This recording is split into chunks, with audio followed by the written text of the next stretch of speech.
በጣም ጥሩ። እንግዲህ የሰው ልጅ እንዴት መዳን ይችላል የሚለውን ነገር እንማማራለን። የኤርሚያስ ቤተክርስቲያን አለ፣ የኔ ቤተክርስቲያን። ጌታ አንድ ቤተክርስቲያን ያቋቋመው ወይም ደግሞ አንድ ወንጌልን የመሰረተው ያ ወንጌል የትኛው ነው የሚለውን ነገር የምናገኘው ኤርሚያስ የሚያወራውን ነገር ሳይሆን ወይም ደግሞ እኔ የማወራውን ሳይሆን ይህ የእግዚአብሔር ቃል የሆነው ሮሜ 10:17 ላይ እምነት ከመስማት ነው፣ መስማትም የእግዚአብሔርን ቃል ነው። ያለ ሰባኪስ እንዴት ያምናሉ? ካልተላኩስ እንዴት ይሰብካሉ? ብሎ የተናገረው ይህ የእግዚአብሔርን ቃል መጽሐፍ ቅዱሱን የእግዚአብሔርን ቃል ሰው አምኖ ሲቀበል መዳን ይችላል። ስለዚህ የትኛው ነው? ክርስቶስ የመሰረተው አንድ ወንጌል ነው። ያው አሁን ስንት ወንጌል አለ?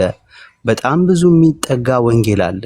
ስለዚህ በነገረ ድነት የሰው ልጅ እንዴት የዘላለም ሕይወትን ማግኘት ይችላል የሚለው ነገር ላይ ነው እኔና ኤርሚያስ የምናወራው ማለት ነው። ለምሳሌ የኛ ቤተክርስቲያን ወይም ደግሞ እኔ ማምነው ቤተክርስቲያን የሚናገረውን ነገር የምታስተምረውን ነገር ልናገር። የመጀመሪያው የዮሐንስ ወንጌል ምዕራፍ 3 ቁጥር 16 ላይ ምን ብሎ ይናገራል? ይህ የእግዚአብሔር ቃል ምን ብሎ ይናገራል? እናንብብ። የዮሐንስ ወንጌል ምዕራፍ 3 እሺ፣ የዮሐንስ ወንጌል ምዕራፍ 3 የምናምነው ነው እያወራ ያለሁት። የሰው ልጅ እንዴት መዳን ይችላል የሚለውን ነገር የምናምነው ነገር እንቀጥል። እሺ፣ ቁጥር 16 ላይ ምን ብሎ ይናገራል? ይህ የእግዚአብሔር ቃል ምን ብያችኋለሁ? ሮሜ ምዕራፍ 10 ቁጥር 17 ላይ እምነት ከመስማት ነው፣ መስማቱም የእግዚአብሔርን ቃል ነው። እሺ፣ በእርሱ የሚያምን ሁሉ የዘላለም ሕይወት እንዲኖረው እንጂ እንዳይጠፋ እግዚአብሔር አንድያ ልጁን እስኪሰጥ ድረስ ዓለምን እንዲያወደዋልና። ይህ የእግዚአብሔር ቃል ነው። ስለዚህ እኛ ኦርቶዶክሳዊ ወጣቶች አሜን ብለን እንቀበሏለን። ለምን? የእግዚአብሔር ቃል ስለሆነ። እሺ፣ ዓለም በልጁ እንዲድን ነው እንጂ ዓለም በእርሱ እንዲፈርድ እግዚአብሔር ወደ ዓለም አላከው እና በእርሱ የሚያምን አይፈረድበትም። በማያምን ግን በአንዱ በእግዚአብሔር ልጅ ስላላመነ አሁን ተፈርዶበታል ብሎ ይናገራል። ስለዚህ እኛ ኦርቶዶክሳውያኖች ምን ብለን እናምናለን? በኢየሱስ ክርስቶስ ሰው ሳያምን የዘላለም ሕይወት አለው ብለን እናምናለን። ፔሬድ አለቅ። እሺ፣ ልክ ዲያብሎስ ምን ብሎ ተናግሯል? ክርስቶስን ወደ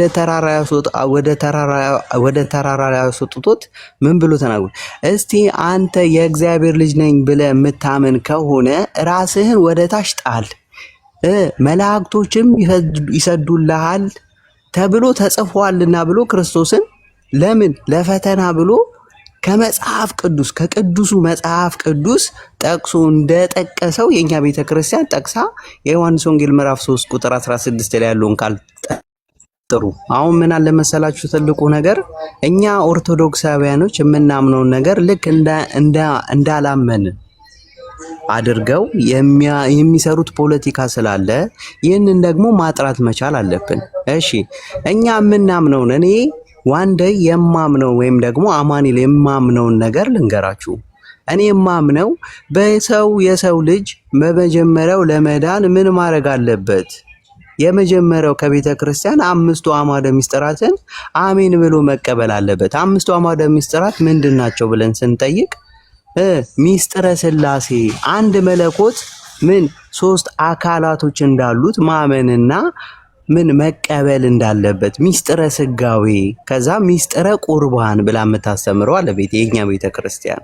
በጌታ ምን ደም የተመሰረተችው የኛ ቤተክርስቲያን። እሺ፣ ምን ላይ ነው እኔና ኤርሚያስ የምናወራው? ቅዱስ ቁርባን ወይም ደግሞ የጌታን ስጋና ደም መብላትና ያለ መብላት የሚለውን ነገር ነው የምናወራው። በድጋሚ በጣም ጥሩ። የሰው ልጅ የዘላለም ሕይወትን እንዴት ማግኘት ይችላል የሚለውን ነገር መወያየት ስንችል አሁን በፕሮቴስታንት ከ5ቱ ሶላዎቹ የመጀመሪያው ምንድን ነው? የሰው ልጅ የዘላለም ሕይወትን የሚያገኘው በእምነት ብቻና ብቻ ነው። የጌታ ስጋና ደም አያስፈልገውም ብለው ስለሚያምኑ ይህ ደግሞ ትክክል አይደለም፣ ክርስቶስ ያስተማረው ትምህርት አይደለም ብዬ እኔ በመጽሐፍ ቅዱስ ማስረጃ መጠቆም ይችላል።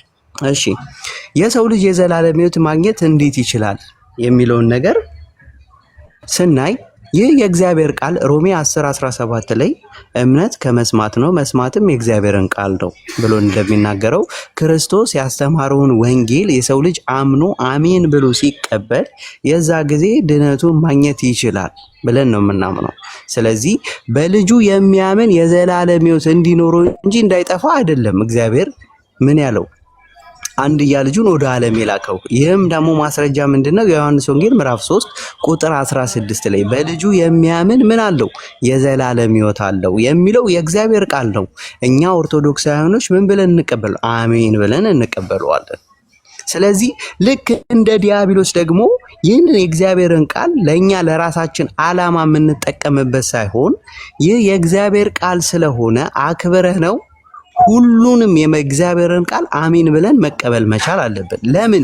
ድህነታችንን እንድናገኝ። እሺ ልክ የዮሐንስ ወንጌል ምዕራፍ 3 ቁጥር 16 ላይ እንደተናገረው የዮሐንስ ወንጌል ምዕራፍ 6 ቁጥር 53 ላይ ክርስቶስ ምን ብሎ ተናግሯል? ኢየሱስም እንዲህ አላቸው። ከቁጥር 47 ጀምሮ ያለው ላንብብላችሁ።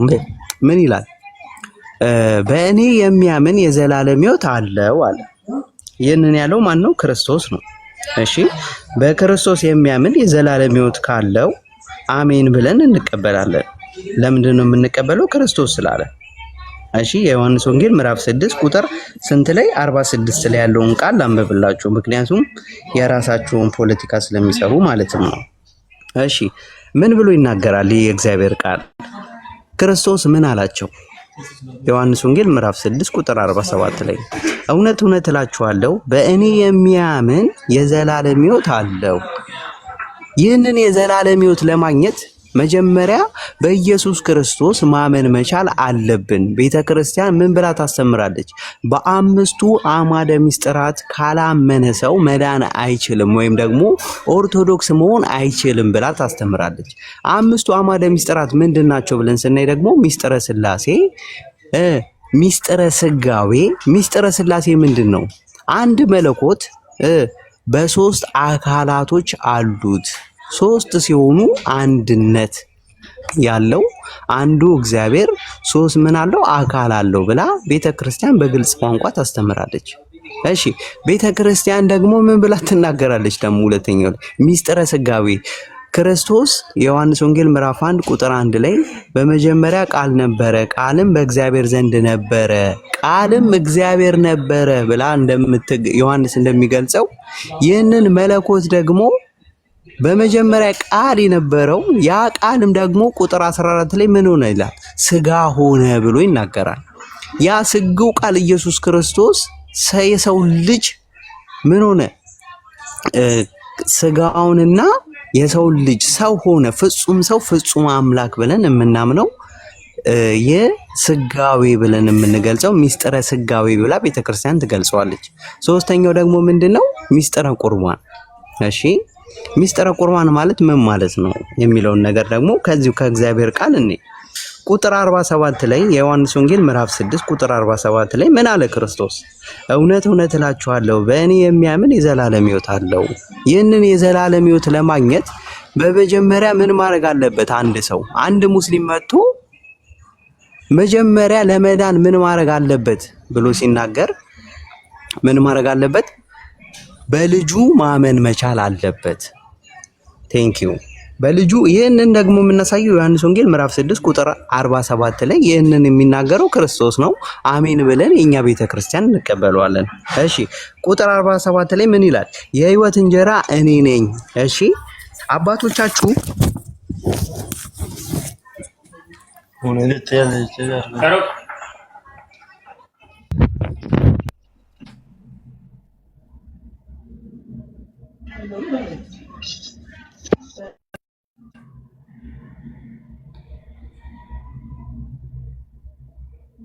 እሺ የሚሰማ ከሆነ ምን ብሎ ይናገራል? 48 ላይ የሕይወት እንጀራ እኔ ነኝ አለ ጌታ።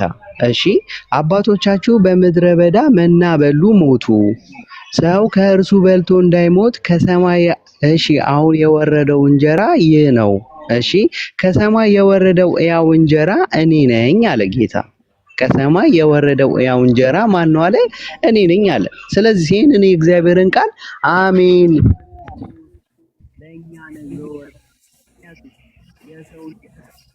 በኃጢአቱና በበደሉ እንኳን እንደነበረ ይህ የእግዚአብሔር ቃል።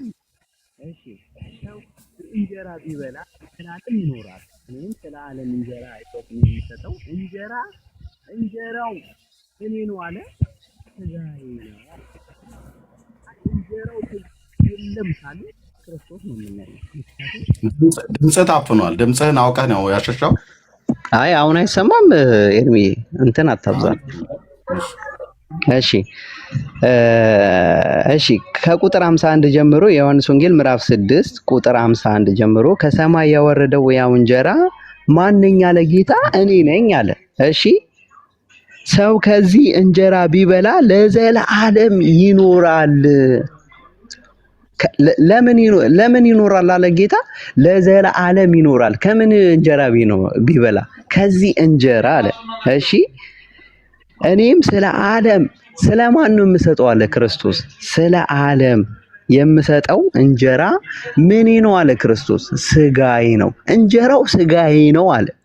አይ ጌታ ስጋ ካደለም እያልን እየተቃወምን ነው። እንግዲህ ክርስቶስን እንከተላለን እያልን ግን የክርስቶስን ቃል እየተቃወምን ያለ ነው። በደንብ አድርጋችሁ አስተውሉ። እሺ እንቀጥል። ይህ የእግዚአብሔር ቃል ሮሜ ምዕራፍ 10 ቁጥር 47 ላይ 17 ላይ ምን ብሎ ይናገራል? እምነት ከመስማት ነው፣ መስማትም የእግዚአብሔርን ቃል ነው። እዚህ ጋር ያላችሁ ፕሮቴስታንቶች በጠቅላላ እንድትሰሙ የምፈልገው ነገር ስለ ሃይማኖት ሳይሆን ይህ ስለ እግዚአብሔር ቃል ነው እያወራን ያለ ነው። እጃችሁ ላይ ስላለው መጽሐፍ ቅዱስ ነው። እሺ እንግዲያስ አይሁድ ይህንን ሰው ስጋ ልንበላ ይሰጠን ዘንድ እንዴት ይቻላል ብለው እርስ በርሳቸው ተከራከሩ። ይህ ሕይወትን የሚሰጠው ክርስቶስ የሚናገረውን ቃል ምን አላሉትም? የሰውን ልጅ ስጋ እንዴት ልንበላና ልንጠጣ እንዴት እንችላለን ብለው አይሁዶች ምን አደረጉ? ተቃወሙ። ማንን? ክርስቶስን። እሺ የዘመኑ አይሁዶች እነማን ናቸው ስንል ደግሞ ፕሮቴስታንቶች ናቸው። ለምን ብንል ይህንን የጌታ ቃል ስላላመኑ ማለት ነው። እሺ እንቀጥል። ቁጥር 53 ላይ ምን ይላል? ስለዚህ ኢየሱስ እንዲህ አላቸው፣ እሱ አምላክ ስለሆነ የልባቸውን ስለሚያውቅ ምን አላቸው ክርስቶስ? እውነት እውነት እላችኋለሁ የሰው ልጅ ስጋ ካልበላችሁ ደሙንም ካልጠጣችሁ በራሳችሁ ሕይወት የላችሁም አለ። ይህንን ያለው ማን ነው? ስግው ቃል ኢየሱስ ክርስቶስ ፍጹም ሰው ፍጹም አምላክ ብለን የምንጠራው ትንቢተ ኢሳይያስ ላይ ምዕራፍ 53 ከቁጥር 1 ላይ የእግዚአብሔር ክንድ የተባለው ስለ እኛ መከራችንን የተቀበለው ኢየሱስ ክርስቶስ የተናገረው ቃል ነው። እኛ ኦርቶዶክሳውያኖች ምን ብለን እንቀበለዋለን? አሜን ብለን እንቀበለዋለን። የማንን? የእግዚአብሔርን ቃል። ምን አለ ጌታ? ቁጥር 53 ላይ ስለዚህም ኢየሱስ እንዲህ አላቸው። ለምን አላቸው? የሚናገረውን ቃል ስላልተቀበሉና ስላላመኑ። ስለዚህ ኢየሱስ ክርስቶስን የእግዚአብሔር ልጅ እንደሆነ ቢያምኑ ኖሮ ምን ያደርጉትም ነበረ? ባልሰቀሉትና እንደዚሁ ደግሞ ኢሳይያስ አስቀድሞ ባልነገረን ነበረ። ትንቢተ ኢሳይያስ ምዕራፍ 53 ከቁጥር 1 ጀምሮ ስታነቡት የእግዚአብሔር ክንድ ለማን ተገልጿል? የሰማነውን ነገር ማን አምኗል? በእርሱ ቁስል ዓርብ ዕለት የተሰቃየው ክርስቶስ ያ ዓይንን የሚያበራ ክርስቶስ ዓይኑን አስረው ምን ብለውታል? እስኪ የመታክ ማን ነው እያሉ ተሳልቀውበታል ክርስቶስ ላይ። በባህር ላይ የሚራመድ ክርስቶስ ምን ብለውታል? እጅና እግሩን አስረው በሚስማር ምን ብለውታል? 6666 ያህል ገርፈውት ምን አድርገውታል? ደም በደም አድርገውታል። ያንን ያደረገው ኃይል ስለሌለው አይደለም፣ የሰው ልጆችን ለማዳን አምላክ ሰው የሆነው አምላክ ደግሞ የሰው ልጅ ስጋ የነሳው ለምንድን ነው ሲባል ለሰው ልጆች ሲል የሰው ልጆችን ወደ ቀደመው ክብሩ ለማዳን ወደ ቀደመበት ክብሩ ለመመለስ ነው። እሺ ይኸው ጌታ ምን አለ? ቁጥር 53 ላይ ስለዚህም ኢየሱስ እንዲህ አላቸው፣ እውነት እውነት እላችኋለሁ የሰው ልጅ አለ። የሰው ልጅ የሚለው ማንን ነው? ክርስቶስ ራሱን የሰው ልጅ በማለት ይጠራል። የሰው ልጅ የሚለው ማንን ነው?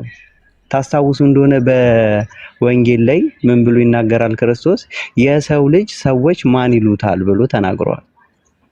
አንዳንዶቹ ከነቢያቶች አንዱ ነው ይለዋል፣ አንዳንዶቹ ደግሞ ሙሴና ነቢያቶች ተመልሰው መጥቷል ይላሉ ብሎ መልሶለታል። ማን? ሐዋርያቶቹ። ክርስቶስ ይህንን ብቻ ብሎ አላበቃም። እናንተስ እኔን ማን ትሉኛላችሁ ብሎ ጠይቋቸዋል። ጴጥሮስ ምን አለ? አንተ የሕያው የእግዚአብሔር ልጅ ክርስቶስ ነህ ብሎ መስክሮለታል። የዮና ልጅ ሆይ ይህንን የገለጸልህ የሰማይ አባቴ ነው እንጂ ስጋና ደም ይህንን አልገለጸልህም ብሎ ተናግሯል። ስለዚህ ይህ ስጋና ደም የሚናገረውን የሰማያዊ የሆነውን ቃል ስላላመኑ ነው ማለት ነው። እሺ እንቀጥል። ቁጥር 54 ላይ የተናጋሪው ክርስቶስ ነው። እንግዲህ በደንብ አድርጋችሁ አስተውሉ። የዘመናችን አይሁድ የምንላቸው ፕሮቴስታንቶች መሆናቸውን ማስረጃ ልስጥ። ስጋዬን የሚበላ ደሜን የሚጠጣ የዘላለም ሕይወት አለው፣ እኔም በመጨረሻ ቀን አስነሳዋለሁ። ይህ የሚናገረው ክርስቶስ ነው። ምን አለ ጌታ? ቁጥር 47 ላይ በእኔ የሚያምን የዘላለም ሕይወት አለው፣ አሜን ብለን እንቀበላለን እኛ ኦርቶዶክሳውያኖች። እሺ ጌታ ምን አለ? ይህንን ቁጥር 47 ላይ የተናገረውን ቃል ቁጥር 47 ላይ የተናገረውን ቃል ምን አለ? ስጋዬን የሚበላ ቁጥር 54 ላይ ስጋዬን የሚበላ ደሜን የሚጠጣ የዘላለም ሕይወት አለው፣ እኔም በመጨረሻው ቀን አስነሳዋለሁ አለ ጌታ። ስጋዬ እውነተኛ መብል ነው፣ ደሜም እውነተኛ መጠጥ ነውና ካለ ጌታ እንግዲህ የሚናገረው ጌታ ነው። እንግዲህ በደንብ አድርጋችሁ አስተውሉ። የዘመናችን አይሁዶች ፕሮቴስታንቶች ምን ብሎ ተነስተዋል? የጌታ ስጋና ደም የዘላለም ሕይወት አያሰጥም። ከፍ ብለን ስናነበው አይሁዶች በዚህ ቃል ተሰናከሉበት ብሎ ይናገራል። እሺ በደንብ አድርገን እናስተውል። ሰው የዘላለም ሕይወትን ለማግኘት ምን ማድረግ አለበት? በልጁ በኢየሱስ ክርስቶስ ማመን አለበት። ይህ ደግሞ የዘላለም ሕይወትን ለማግኘት የጌታ ስጋና ደም መብላትና መጠጣት እንዳለበት ይህ የእግዚአብሔር ቃል ይናገራል። ይህ የእግዚአብሔር ቃል ብቻ ሳይሆን የክርስቶስ ቃል ብቻ ሳይሆን ሐዋርያው ቅዱስ ጳውሎስ ደግሞ ምን ብሎ ተናግሯል? ሮሜ ምዕራፍ 2 በደንብ አድርጋችሁ አስተውሉ። ይህ የእግዚአብሔር ክርስቶስን እንከተላለን የምትሉ ሰዎች በጠቅላላ ሮሜ ምዕራፍ 2 ቁጥር 7 ላይ ምን አለ? በበጎ ስራ በመጽናት ምስጋናንና ክብርንም የሚጠፋ አይደለም ያለው ሐዋርያው ቅዱስ ጳውሎስ ምን አለ? የማይጠፋንም ምን ይሰጣችኋል አለ? የዘላለም ሕይወት ይሰጣችኋል ካለ ይህ የእግዚአብሔር ቃል እስከሆነ ድረስ መጽሐፍ ቅዱስ የተጻፈው የእግዚአብሔር ቃል ነው ብሎ የሚያምን በጠቅላላ የሰው የዘላለም ሕይወት ለማግኘት ምን ማድረግ አለበት ብሎ አንድ ሙስሊም ወደኛ ቢመጣ ወደ ቅድስት ቤተክርስቲያን ቢመጣ የሐዋርያት ሥራ ምዕራፍ 20 ቁጥር 28 ላይ በገዛ ደሙ የዋጃት የእግዚአብሔርን ቤተክርስቲያን ተጠብቋት ዘንድ መንፈስ ቅዱስ እናንተን ጳጳሳት አድርጎ ለሾመባት ለመንጋውና ለራሳችሁ ተጠበቁ የተባለችው ኦርቶዶክስ ቤተክርስቲያን ቢመጣ ቤተክርስቲያን የምታስተምሩ የእግዚአብሔርን ቃል ጠቅሳ ነው ማለት ነው። እሺ የሐዋርያው ቅዱስ ጳውሎስም የጌታንም ቃል ምን ብላ ያንን የአንዱ መንፈስ ቅዱስ ስለሆነ የተጻፈው ያንን ቃል ይዛ ሰው የዘላለም ሕይወት የሚያገኘው በመጀመሪያ በኢየሱስ ክርስቶስ በልጁ በኢየሱስ ክርስቶስ አምኖ ስጋውና ደሙን በልቶ ጠጥቶ ምን እስከሚሞት ድረስ ምን በማለት በበጎ ስራ መጽናት እንዳለበት ጠቅሳ ታስተምራለች። ይህንን ደግሞ ዮሐንስ ደግሞ በመልእክቱ ምን ብሎ ተናግሯል? አንደኛ ዮሐንስ መጽሐፍ ቅዱስ ልጥቀስ። አንደኛ ዮሐንስ ምዕራፍ 3 ከቁጥር 1 ጀምሮ ስናነበው ምን ብሎ ይናገራል? የእግዚአብሔር ልጅ ተብለን ልንጠራ አብ እንዴት ያለውን ፍቅር እንደሰጠን እዩ።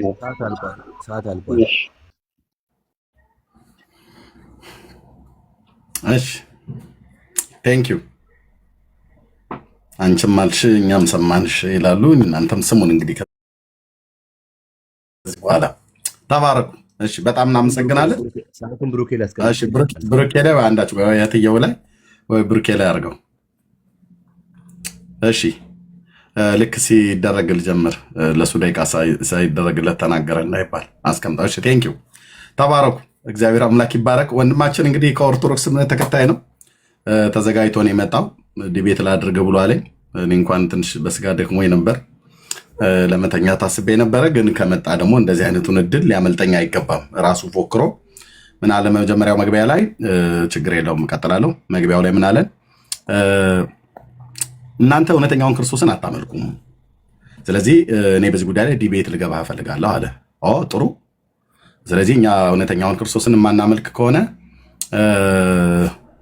እኔ እናገራለሁ፣ አንተም ትናገራለህ፣ ዲቤቱ ላይ ንግባ ተባል። ደቂቃ ተያዘ፣ ገባ፣ ወረደ፣ እንደገና ተመልሶ መጣ። ያው መጨረሻ አልፈልግም አለ። ምክንያቱም እውነተኛውን ክርስቶስ አታምኑም ብሎ ነበር። ዲቤት እንግባ ብሎ ራሱ ጠራ። ከዛ ደግሞ የደቂቃው እየሄደለት እያለ የለም ነገረ ድነት ላይ ይሆንልኝ አለ። ጥሩ። ሁለተኛውንም እንደገና ደግሞ ነገረ ድነትን ተቀብያለሁ። እንግዲህ እሱም የተናገረውን ሰምታችኋል። እኔም እቀጥላለሁ ማለት ነው። ቴንክ ዩ። እኔ 20 ደቂቃ አልኩት ለእኔ ነው። እግዚአብሔር ይባረክ።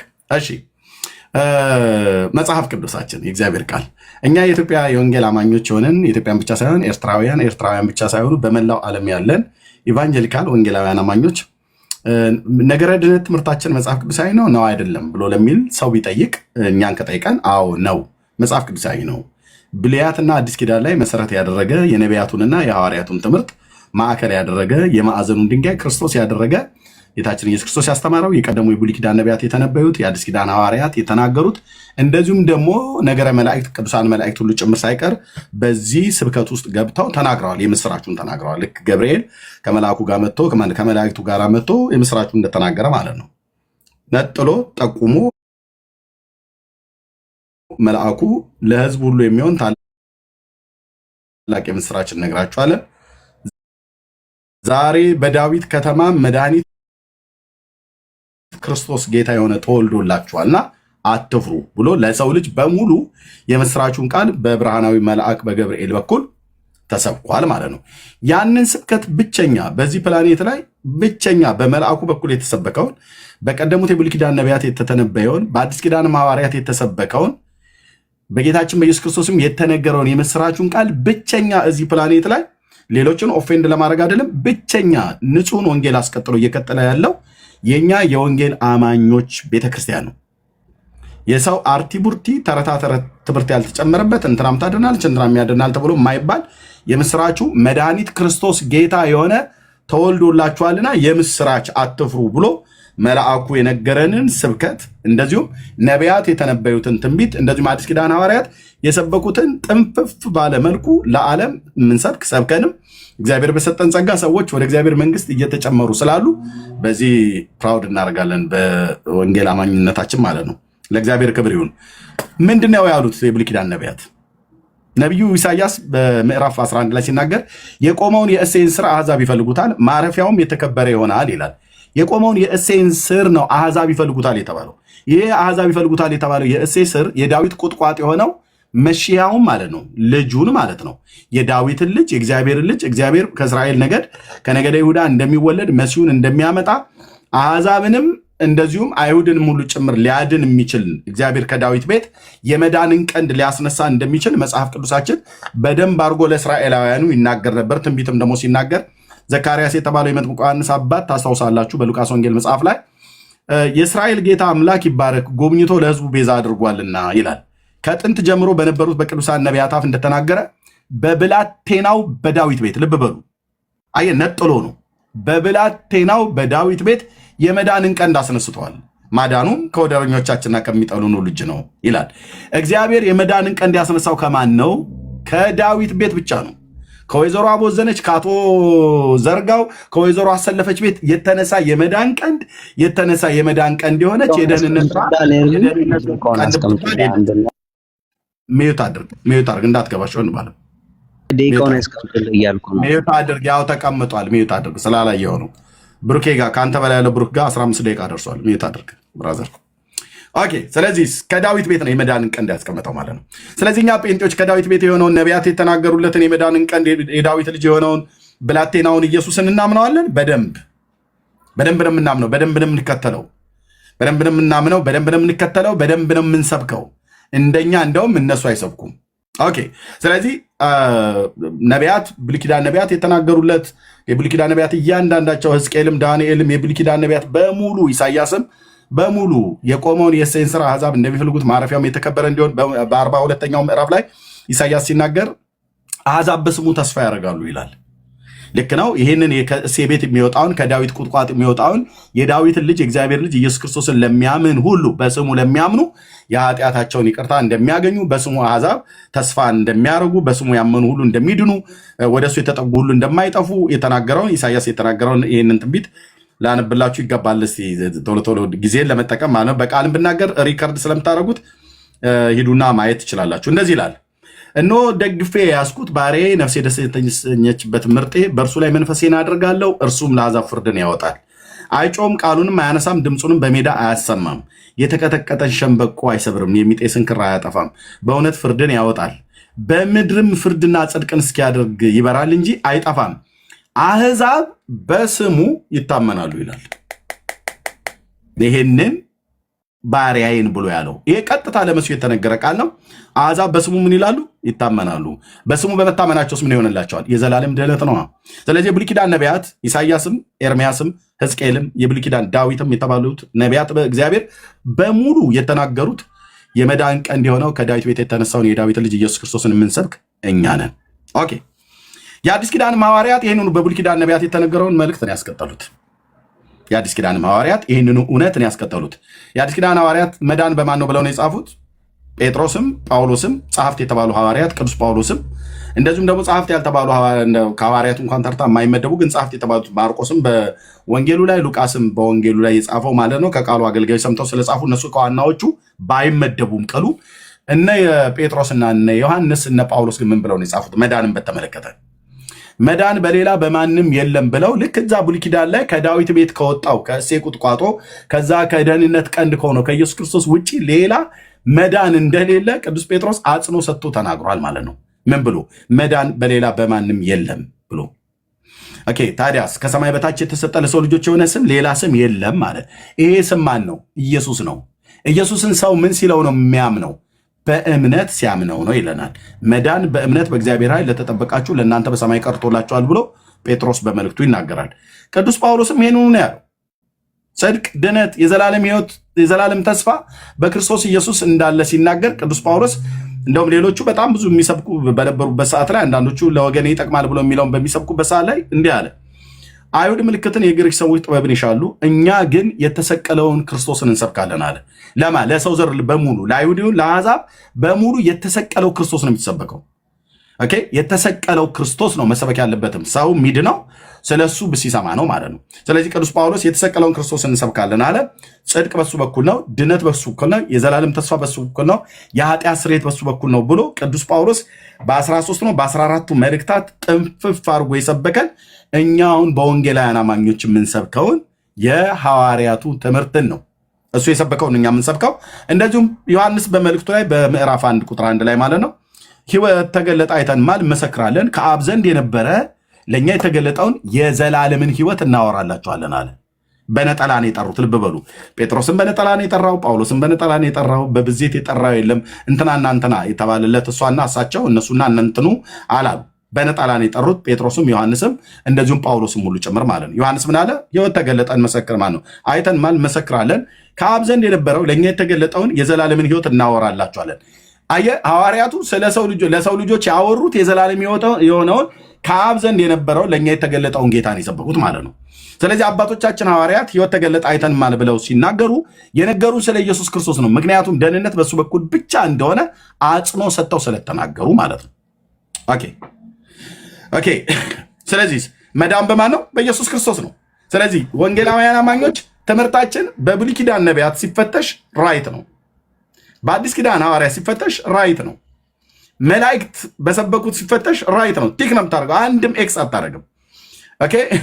በአባታዊ ትምህርት ብሎ የሚባል ራይት ነው። መጽሐፍ ቅዱስ ሲጀምር የአባታዊ ትምህርት ብሎ የሚል የለም። ከመጽሐፍ ቅዱስ በኋላ በታሪክ ውስጥ የሚታወቁት ግን በመጽሐፍ ቅዱስ በብሉይና በአዲስ ኪዳን ሐዋርያቱም ነቢያቱም የብሉይ ኪዳን ነቢያት የአዲስ ኪዳን ሐዋርያት እንደዚሁም ደግሞ መላእክት ሁሉ ጭምር ሳይቀር ራሱ ሲወላችን ጌታ የሆነው የነቢያቱም የሐዋርያቱም የመላእክቱም ጌታ የሆነው ጌታችን ኢየሱስ ክርስቶስ ምንድን ነው ብሎ ያለው?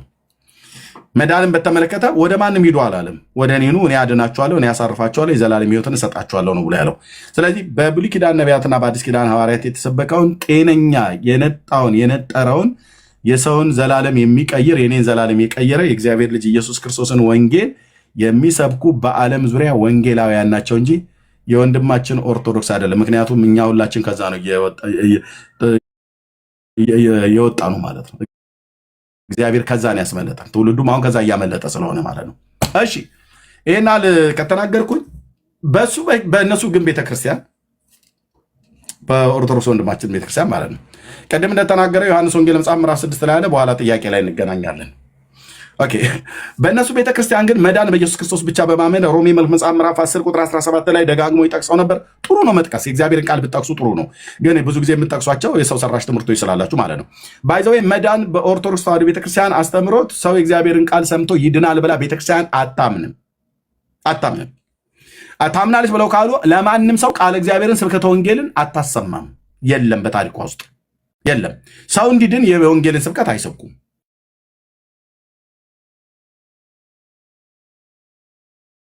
ኦኬ ኦርቶዶክስ በስብከት አልተባዛችም፣ በስጋ መዋለር የተባዛችው። ይሄ ደግሞ በታሪክ ውስጥ ማየት እንችላለን። ደቡብ ኢትዮጵያንም ምዕራብ ኢትዮጵያንም ሌላውንም አካባቢ ላይ የወንጌል ስብከት እኮ ገና ያልደረሰበት አንድ መዓት ነገር ነው ያለው። እሺ በኢትዮጵያ ኦርቶዶክስ ታሪክ ታዲያ በመጽሐፍ ቅዱስ ብቻ ነው ነገረ ድነት አይደለም። ነገረ ድነት ትምህርቷ ኦርቶዶክስ እኛን የወንጌል አማኞች አሁን ቅድም ደጋግሞ ሲናገር ነበር አይደል?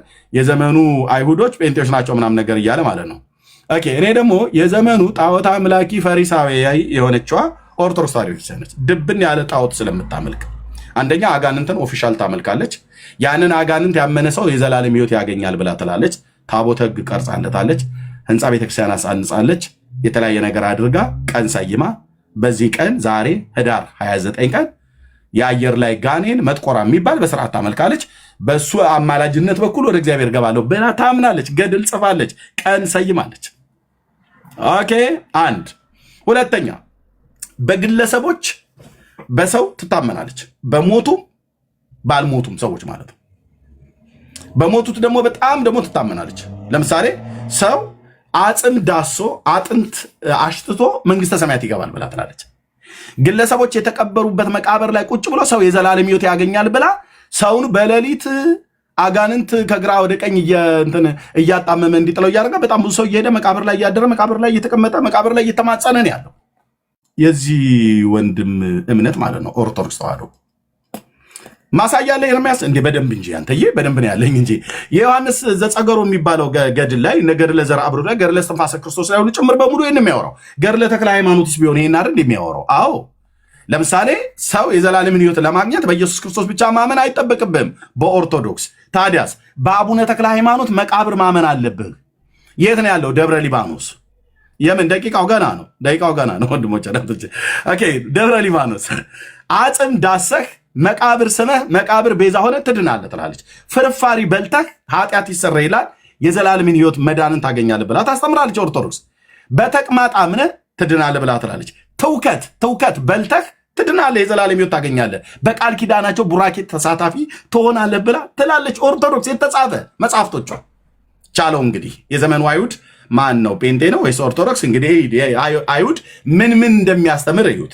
ኦኬ እሺ ኦርቶዶክስ አሁንም በፍጡራን መቃብር በፍጡራን አጽም በመዳሰስ መታመን ብቻ ሳይሆን ከሰዎች በሚወጣ በአይነ ምድራቸው ከላይም ቮሚት ያድርግህ ከታችም ያንሸራትህ ወይ ደግሞ ያስቀምጥህም በሱ የማይታበል ነው። ቃል ኪዳናቸውን ታገኛለህ ብላ ትላለች። ይህም ብቻ አይደለም፣ አተላ ልሰህ አተላ ጸድቀህ ትድናለህ ብላ ትላለች። እንደ አሁን ቅድምሱ ቅዱስ ቁርባን ሲል ነበር አይደለ? አሳየዋለሁ በኋላ መጽሐፍቱን እያወጣው ማለት ነው። ደግሞ ያውቃል ማቤት እንደመጣ በደንብ ማወቅ አለብህ። ኦኬ አተላ ልሰህ አተላ ጸድቀህ ነው ጠጥተህ ትድናለህ ብላ ትላለች። እጣቢ ጠጥተህ የዘላለም ሕይወት የዘላለም ድነት ታገኛለህ ብላ ትላለች። ጭስ የመድኃኔዓለም ጭስ መሆኑን ብቻ አረጋግጥ እንጂ የአቦና የጊዮርጊስ የሚካኤል መሆኑን እንዳያታልሉ እንጂ ከጭስም ልዩነት ስላለው ማለት ነው። ለምሳሌ ጭሱን ስታገኘው የመድኃኔዓለም ነው ወይስ የኪዳነ ምሕረት ነው? የአርሴማ ነው ወይስ ያቦዘነች ነው ብለህ መጠየቅ አለብህ። ጭሱም ማለት ነው የመድኃኔዓለም ጭስ ነኝ ብሎ ካለ እንደምንም ማቀፍ ነው ያለብህ። እንደምንም ሊነካ ይገባል ያ ጭስ። ምክንያቱስ ጭሱ የነካው ይድናል ብላ ትላለች። ድርሳነ መድኃኔዓለም ወገድ ለመባጽዮን ላይ መልሱልኝ። ሰውየውን በመድኃኒዓለም ደቂቃዬን ፖዝ አድርግልኝ፣ መልስልኝ። ና ተመልሰህ ና። ይነካኩትና ይሉታል ወንበዴ እንዲሉ ነካክተኸኛል ጴንጤውን። ና መልሱት። ፈልጉና አፈላልጋችሁ አምጡ። ውርድ ከራስ ነው ቤካ። ይሄ ልጅ ቢጠፋ እንዳትወጣ ና ወንድም አለ። እሺ ቴንክ ዩ። እና ጭስ ነክቶት ይድናል ብላ ትላለች ቤተክርስቲያን ኦርቶዶክስ። እቺን ታዲያ አሁን ምንድነው ብላችሁ የምትሉት? ጭስ ነክቶት ይድናል ብላ ትላለች። የእግር ጣቢ ጠጥተህ ትድናል ብላ ትላለች ኦርቶዶክስ። ነገር ድነት ነው። መጽሐፍ አምነ ታምረ ማርያም የሚባል መጽሐፍ ተረታ ተረት መጽሐፍ አንብበህ ትድናለህ፣ ኃጢአት ይሰረይልሃል፣ ቅዱስ ቁርባን የመቁረብ ያህል ነው ብላ ትላለች። ጺምና ጥፍር ይሄ ከሰው እጅ ላይ እንደዚህ ቁርጥ የሚለው ጥፍር ይሄንን አስረ እንደ ቀበቶ እዚህ ወገብህ ላይ ብታስረው 22 ትውልድህ ይድናል ብላ ትላለች የኢትዮጵያ ኦርቶዶክስ ተዋሕዶ ቤተክርስቲያን። በእውነት ኦኬ፣ ይሄ ሁሉ ነገር ድነት ትምህርቷ ነው የቤተክርስቲያኒቱ በጥቂቱ ቢያንስ ማለት ነው። ስለዚህ ማን ነው የአይሁድን ትምህርት የሚያስተምር? አይሁድ እያለ ሲል ነበረ እሱ ማለት ነው። ማን ነው ግን ከሃዲው? ማን ነው ከክርስትና ህይወት የራቀ? ማን ነው እውነተኛውን ክርስቶስን የሚሰብክ? እኛስ ወይስ እነሱ ብለን ስንል እኛ ነን ወንጌላውያን አማኞች። ወንድሞቼ እናቶቼ ልብ በሉ። እኔ በኢትዮጵያ የወንጌል አማኞች ቤተክርስቲያን ውስጥ ያለው ሚዩት አድርግ ሚዩት ብቻ ነው የምታደርገው ወንድሜ። ቻለው አንዴ መታል እንደ ቡሄ ልጅ በከብት መርፌ ነው የምሰጥህ። ይሄንን የጽድቅ እውነት ማለት ነው። ቴንክ ዩ። ዲቤት ነው፣ ደቂቃ ላይ ነው የምትገባው። ቴንክ ዩ ወንድም ማለት ኦኬ። ስለዚህ የኢትዮጵያ ኦርቶዶክስ ተዋሕዶ ቤተክርስቲያን እኛን የወንጌል አማኞችን ወንጌል የምንሰብከውን መጽሐፍ ቅዱስ ብቻ ብሉያትና አዲስ ኪዳን ብቻ ብለን የምንለውን ሰዎች በጣቷ ለመጠንቆል ትፈልጋለች፣ በልጆቿ በኩል ማለት ነው። ቻለው እንጂ ወንድም ማለት የአየር ላይ ጋኔን እኮ ዛሬ ዓመቱ ነው የወሩ ነው 29 ነው ቀኑ። ኦኬ ቀኑ 29 ነው። የአየር ላይ ጋኔን ጭራቅ የሆነ ጋኔን አባትህ አቡነ ተክለ ሃይማኖትና እስትንፋሰ ማነቸው ከአቡነ ተክለ ሃይማኖት ጋር የነበሩት አንድ አባት አሉ። ስማቸውን ብቻ አስታውሱኝ። እነሱ ሁለት አባቶች ያጠመቁት ሰይጣን አለ። ኦኬ ሰይጣን አጥምቀውልህ በዛሬ ቀን ታቦተ ተቀርጾለት ውሏል ማለት ነው።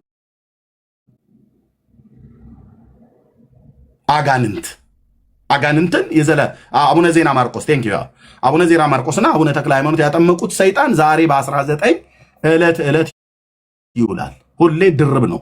ከባለ ወልድ ጋራ ሰይጣን ተደርቦ ታመልካላችሁ። እናንተ ናችሁ ታስተምሩት የሐዋርያትን ትምህርት ወይስ እኛ የወንጌል አማኞች ወይስ እናንተ? ለሰንል እኛ የወንጌል አማኞች ነን የምናስተምረው፣ የወንጌል አማኞች ነን የምንሰብከው። ድነት በእግዚአብሔር ላይ በኢየሱስ ክርስቶስ በማመን ነው። ታዲያ እንዴት ይገኛል? በእግዚአብሔር ላይ በኢየሱስ ክርስቶስ የሚያምን ሁሉ የኃጢአቱን ይቅርታ ያገኛል። ቀደም እሱም ራሱ ደጋግሞ እንደጠቀሰው በዮሐንስ ወንጌል መጽሐፍ ምዕራፍ 3 ቁጥር 16 ላይ በእርሱ የሚያምን ሁሉ የዘላለም ሕይወት እንዲኖረው እንጂ እንዳይጠፋ እግዚአብሔር አንድያ ልጁን እስኪሰጥ ድረስ ዓለምን እንዲወዷል ይላል። ዓለም በልጁ አምኖ ዓለም በልጁ አምኖ እንዲድን እንጂ በዓለም እንዲፈርድ እግዚአብሔር ወደ ዓለም አላከውም።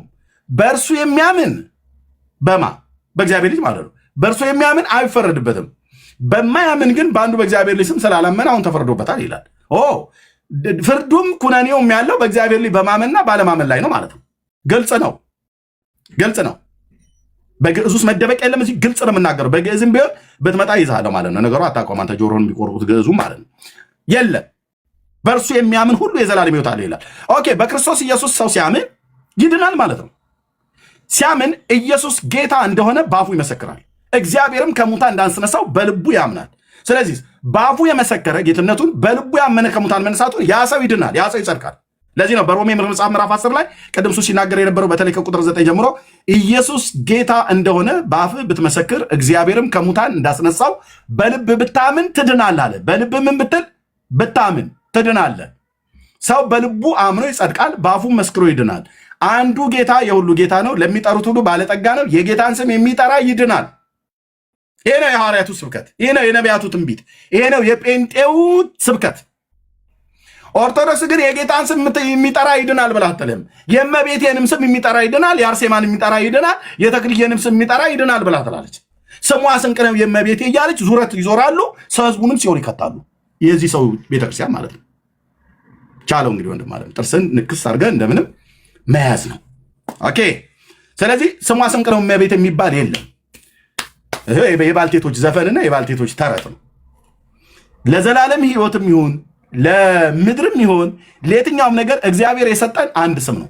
ከስሞች ሁሉ በላይ የሆነ የእግዚአብሔር ልጅ የኢየሱስ ክርስቶስ አዳኝ ገናና ሞገስ ያለው ኃይል ያለው ጥበብ ያለው ማዳን የሚችል የዘላለም አምላክ ማርያምም ሚካኤልም ገብርኤልም የተፈጠረ ፍጥረት ያለም የሚኖርም ወደፊትም የሚመጣ በሙሉ ወድቀው የሚሰግዱለት ወድቀው የሚያመልኩት ወድቀው የሚንበረከኩለት ለሚያምኑትም የሚያድን ስም ነው።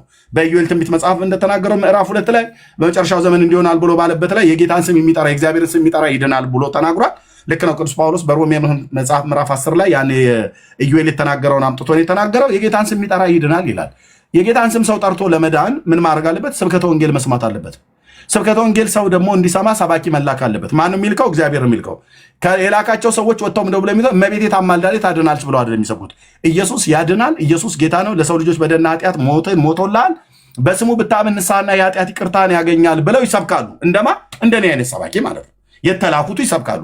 ሰዎች ሲሰሙን ቃል እግዚአብሔርን ሲሰሙ ያምናሉ። በልባቸው ሲያምኑ ይድናሉ። ከዳኑስ ከእግዚአብሔር ፍርድ ነፃ ወጥተዋል ማለት ነው። አዳኙ ማን? ኤርሚያስ በፍጹም ጴንጤዎች በፍጹም ማለት ኤርሚያስም ጴንጤዎችም እዚህ ያሉ የምንሰብከው ኢየሱስ ግን ያድናል።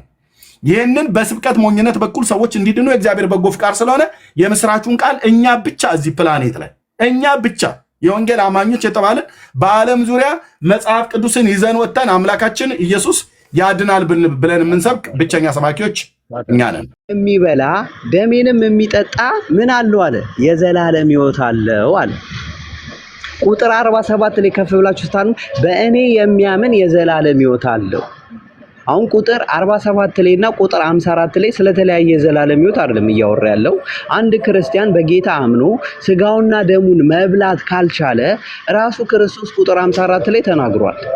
እኔ የማወራው የምጠቅሰው የፕሮቴስታንትን የሉተሪያን የእምነት መግለጫና ኤርሚያስ የሚቀበለው የሙሉ ወንጌል የእምነት መግለጫን እየጠቀስኩ አይደለም። ምክንያቱም እርስ በርሳቸው ስለተለያዩ፣ የተለያየ ትምህርት ስለሌላቸው፣ የተለያየ መንፈስ ቅዱስ ስለገለጸላቸው ምን ያ ለምን ሆነ ደግሞ ብለን ስናስብ ደግሞ ያ የአውሬው መንፈስ ስለሚገልጽ ነው። እኛ ከሰበክንላችሁ ወንጌል ውጪ ምን መላእክቶችም ቢሆን በዚህ ወንጌል አለ ብለው ቢሰብኳችሁ እንዳትቀበሉ አለ። ይህ የሚለው እግዚአብሔር ቃል ሐዋርያው ቅዱስ ጳውሎስ ነው የሚናገረው።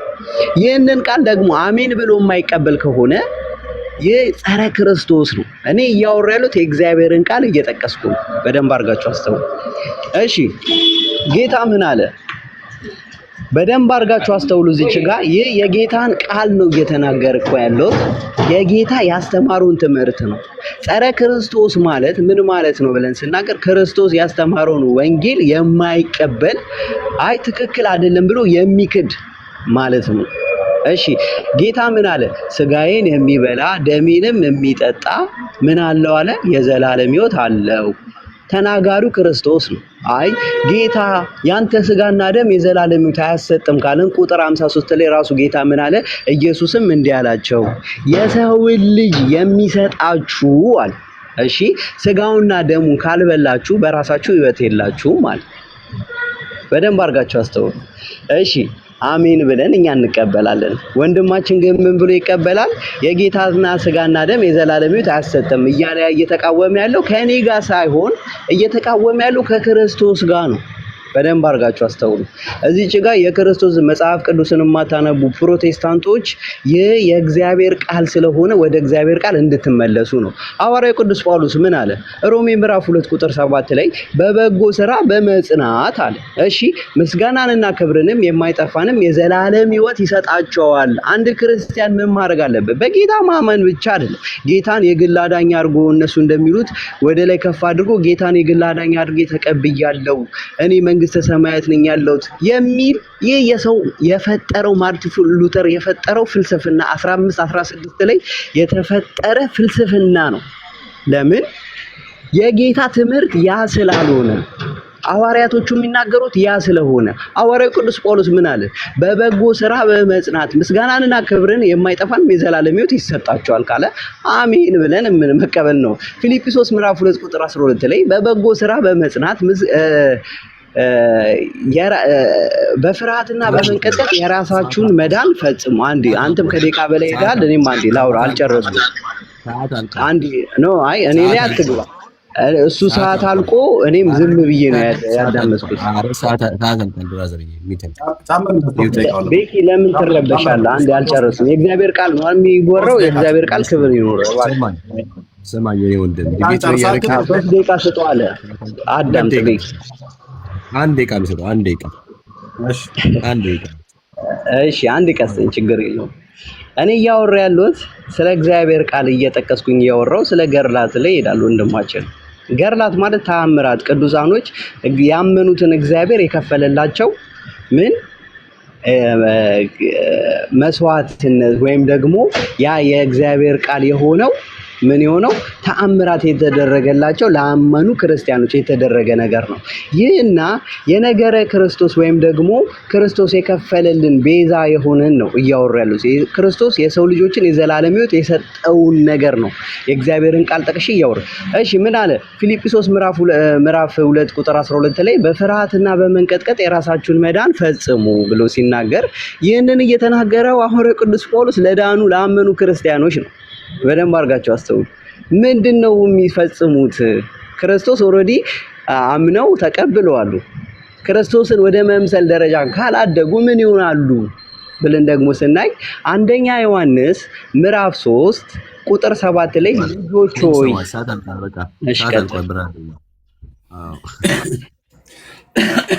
እሺ ቴንክ ዩ ወንድምነት ትልቁ ላይ ማነው ሰዓቱን አስተካክልኝ።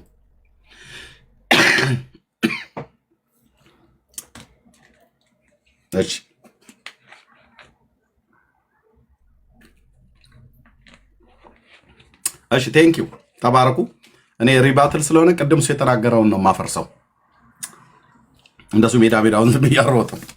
እንትን ሚዳቋና ድኩላ እንደሚያባርር ሰው ዝም ብዬ ሜዳውን አልሮጥም። ሪባትል ነው። ቅድም እሱ የተናገረው ላይ እዚህ ስለጻፍኩት እያንዳንዱ ላይ እናገርበታለሁ። እሺ እሱ ምን አለ? ቅድም ገና ከመጀመሪያው ሲጀምር የሰው ልጅ እንዴት ይድናል ብሎ ካለ በኋላ በሮሜ መልክ መጽሐፍ ምዕራፍ 10 ቁጥር 17 ላይ ያለውን እግዚአብሔርን ቃል ጠቀሰና ያለ ሰባኪ እንዴት ይሰማሉ ብሎ አለ። ጥሩ የእግዚአብሔር ቃል ይላል። ልክ ነው። እኛ ወንጌላውያን አማኞች የምንሰብከውም ቅዱሱም ቃል የሚያዘን የወንጌል ስብከት እንዲሰበክ ነውና ይሄ መጥቀስ ጥሩ ነው፣ መጥቀሱ ማለት ነው። ግን ይሄ አሁን ወንድም የጠቀሰውና እሱ መሰሎቹ በስንት ከ60 ሚሊዮን በላይ የሚቆጠሩ ኦርቶዶክሳዊ አማኝ አሁን ባለው በሮሜ መልክ መጽሐፍ ምዕራፍ 10 ቁጥር 17 መሰረት እምነት ከመስማት ነው፣ መስማትም በእግዚአብሔር ቃል ነው ብሎ የሚለውን ግን አያምንም። በኋላ ጥያቄ ላይ መድኃኒዓለም ያገናኘን። ቴንኪው አያምንም ወንድማችን ማለት ነው። ውሸቱን ነው እሱም ይሁን ሌሎቹ በሙሉ ውሸታቸው ነው። እምነት ከመስማት ነው፣ መስማትም በእግዚአብሔር ቃል ነው ብሎ የሚለው የእግዚአብሔር ቃል እውነት ነው፣ ግን እሱ ራሱ ተግባራዊ አላደረገውም። እሱ ብቻ ሳይሆን አብዛኞቹም እንዳልኳችሁ በሚሊዮን የሚቆጠረው ህዝብ ይህን ተግባራዊ አላደረገውም። ለምን ብላችሁ ብትሉ የኦርቶዶክስ ክርስትና የሚጀምረው ከውሃ ውስጥ መግባት እንጂ ቃል እግዚአብሔርን ሰምቶ በማመን አይደለም። እንደምታውቁት ሁላችን ከዛ ስለወጣን ሰው ይወለዳል። ወንድ ከሆነ በ40 ቀኑ ውሃ ውስጥ ይጨምሩታል። በ40 ቀኑ ማለት ነው። ከዛ ክር አንገቱ ላይ ይታሰርለታል። ክርስቲያንህ ብለው ይልኩታል ማለት ነው። ኦኬ ይሄ ነው። በዚህ መንገድ ነው የሚሄድ። ሴት ከሆነች በ80 ቀኗ ወስደው ውሃ ውስጥ ይረጯታል። ከዛ ክር አንገቷ ላይ ያስረው ወስበ ጥምቀቷ ወለተ ሥላሴ ብለው ያስሯታል፣ ይለቋታል። አለቅ። ድናለች እቺ ሴት? አልዳነችም። ድኗል ይሄ ሰው? አልዳንም። እምነት ከመስማት ነው ብሎ የሚለውን የእግዚአብሔርን ቃል ሮሜ መጽሐፍ ምዕራፍ 10 ቁጥር 17 ላይ የጠቀሰውን እሱን በእሱ መሰረት ቃል እግዚአብሔርን ሰምቶ ነው ይሄ አጥማቂውም ተጠማቂውም ቃል እግዚአብሔር ተሰብኮላቸው ቃል እግዚአብሔርን ሰምተው አምነው አይደለም የዳኑት። ስለዚህ የሮሜ መልክ መጽሐፍ ምዕራፍ 10 ቁጥር 17 ላይ ደጋግሞ የተናገረው የአምላካችን የእግዚአብሔር ቃል ነው። ወንደርፉል የሆነ እግዚአብሔር ቃል ነው። በጣም የምንወደ እግዚአብሔር ቃል ነው። ልክ ነው። የክርስትናውን መሰረቱ የእምነትን መሰረቱ እዛ ላይ ነው መሆን ያለበት። ሰው ለመዳን ማመን አለበት። ለማመን መስማት አለበት። ምን? ቃል እግዚአብሔርን። ማን ይነግረዋል? የተላኩ ሰባኪዎች ይነግሩታል። ቃል እግዚአብሔርን እንዲሰብኩ ማለት ነው። የምስራቹን ቃል፣ የማዳኑን ቃል። ይሄን ታዲያ የምናደርገው ማንን? እኛ የወንጌላውያን አማኞች ነን። አንድ ሃይማኖት ካቶሊክ በል ኦርቶዶክስ በዓለም ዙሪያ ክርስትና ተብሎ የሚጠሩት አንዳቸውም ይህንን አያረጉም። አንዳቸው በመዋለድ እንጂ የበዙት በወንጌል ሰበካ አልበዙም። ካቶሊክም ኦርቶዶክስም በሏቸው ምስራቃውያንም ምዕራባውያንም የሚባሉት በስብከት ወንጌል አይደለም የተባዙት። ወንጌል ሰበካ እነሱ ጋር ነውር ነው። ከሆነም እዛው ነው ወንጌል ሰበካ ብለው ይላሉ። በስመ አብ ወወልድ ወመንፈስ ቅዱስ አሐዱ አምላክ ብለው በዛቲ ዕለት አይረፈ እንትና ምናምን ነገር ብለው የሆነ ሰውዬ ይጠራሉ። በቃ አለቀ።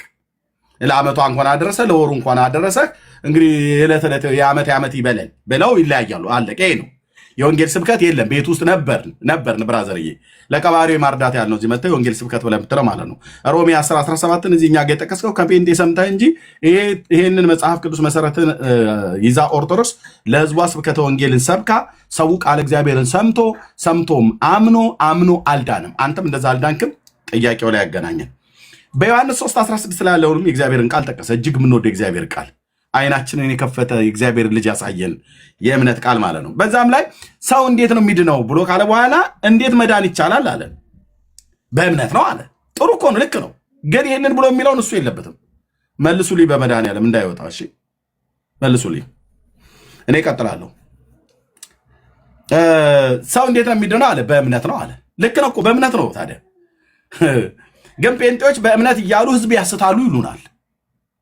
መጽሐፉን ሲነበብ ግን በእምነት ነው። መዳን በምንድን ነው? በእምነት ነው።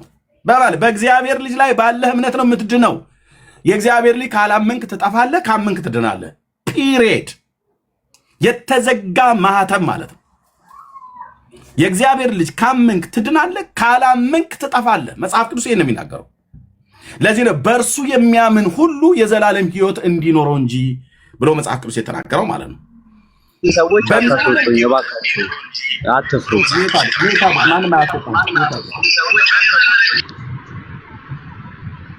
ሜት አድርግ። ማንም አያስወጣም። አንተው ራስህ ነው የምትወጣው። አይ እያስወጣችሁኝ። ሹሽ ማንም አያስወጣም ብራዘር። አንዴ ላውራ። ውይይት አይደለ የኔ ነው ደቂቃ። ኦኬ እኔ ነኝ እያወራሁት ያለው። ሜት አድርግ። እያስወጣችሁኝ ምንድን ነው? ሜት አድርግ። ማንም አላስወጣም። ደቂቃውን ሜት አድርግ።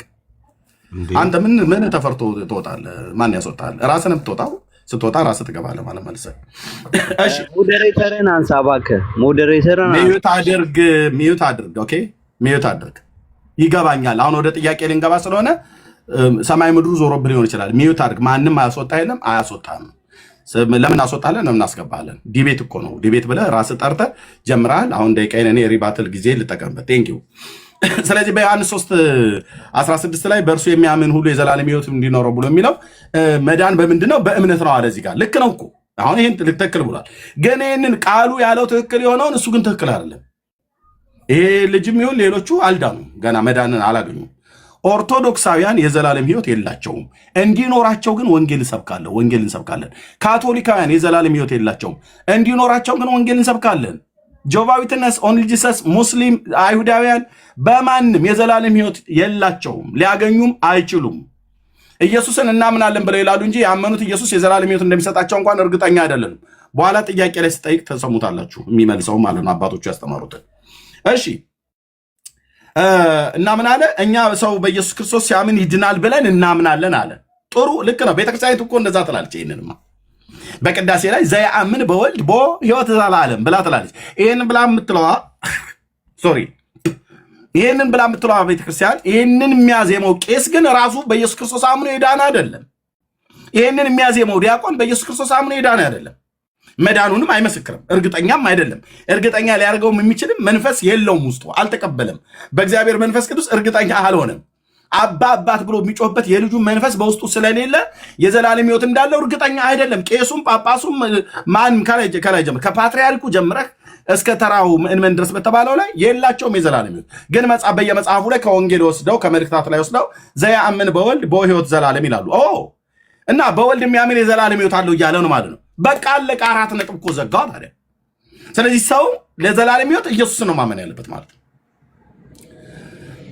ተራራ ውጣ፣ ሸለቆ ውረድ፣ በድንጋይ ውስጥ ሹለክ፣ ሙሽራው ድንጋይ ብለህ ተሸከመው፣ ገድል እዘል፣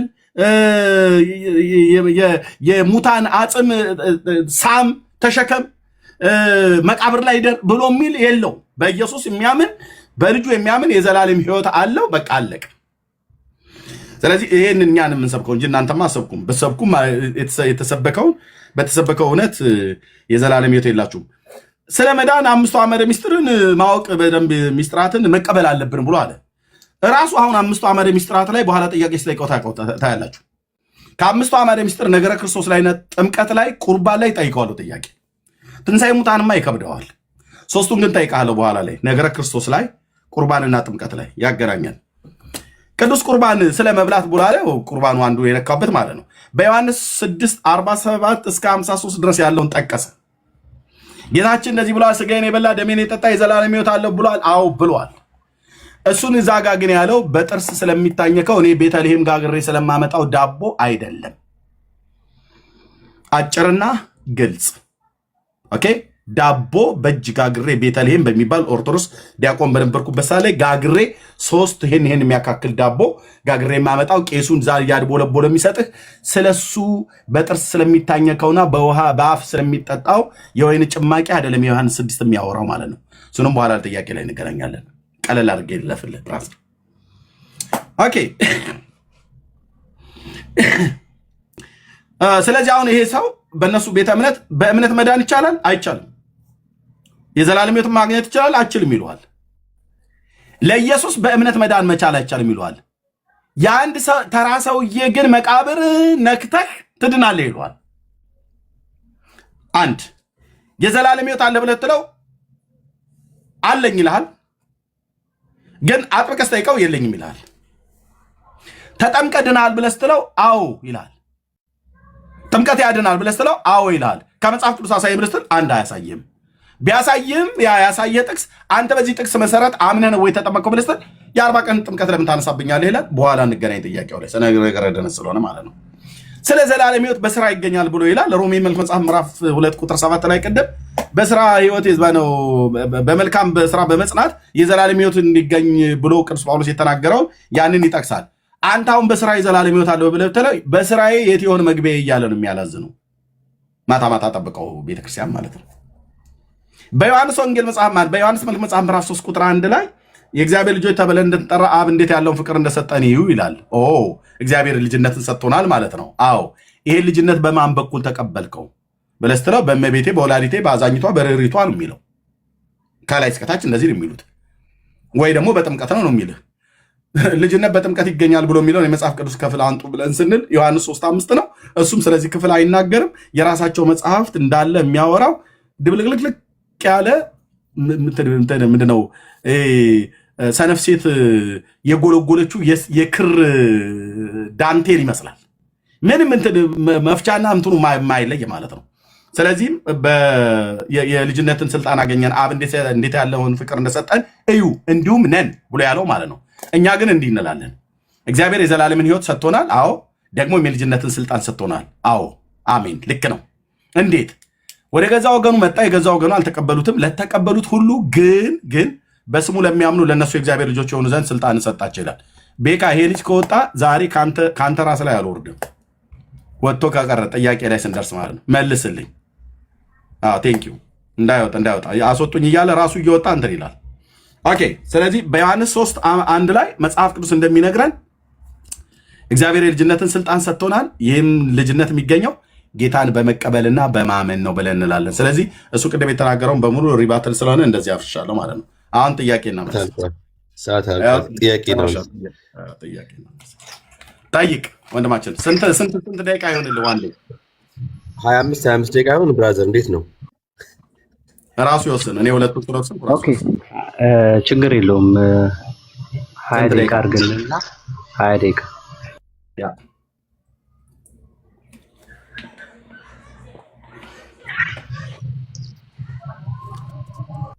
ጠይቅ። ደቂቃውን ባያዝልን ጠይቅ። ከፈለክ ኦኬ ይሰማል ድምጼ? ኦኬ እሺ መልካም።